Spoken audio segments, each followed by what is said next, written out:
Assalamu alaikum everybody. Today we will proceed our rest of the topics. So number one is vitamins. Girls, vitamins are required in very small amount in our body, but they have very specific functions. So we need vitamins for proper functioning. So there are many vitamins, vitamin A, B, C, and other types of vitamins.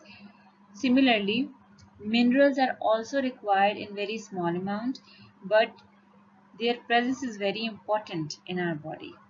Okay, so calcium, as you know, very important for bones and teeth. Iron is very important for blood. Magnesium, potassium, zinc, these are all examples of minerals, but we require in very small amounts. Our next important component of food is fiber. Fiber is found in all types of plant-based materials, including fruits, salads, different vegetables, and grains. Fibers does not get broken down and absorbed into your stomach, and these helps in food digestion and prevent us from constipation.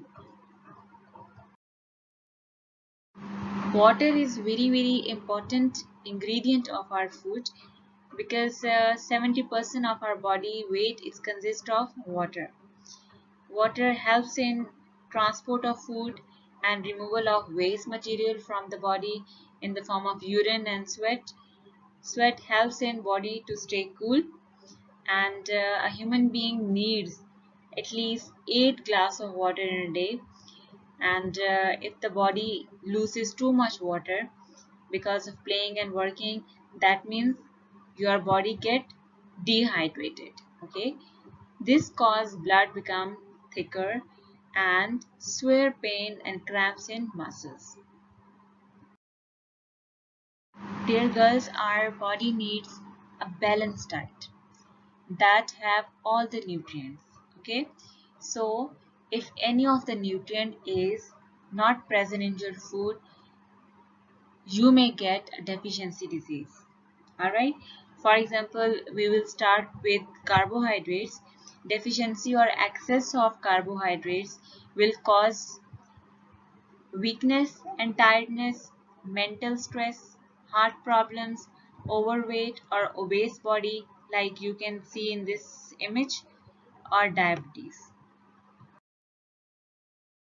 Girls, deficiency of protein and fats will cause two important children diseases, Kwashiorkor and marasmus. First image shows Kwashiorkor disease, in which belly becomes swollen and legs become skinny, slow physical and mental development. Okay. Second image shows marasmus, that very skinny patient you can see. Marasmus is another disease of children due to lack of protein, starvation, malnutrition, like poor diet. In this disease, wasting of muscles and tissues occur and body become too much skinny.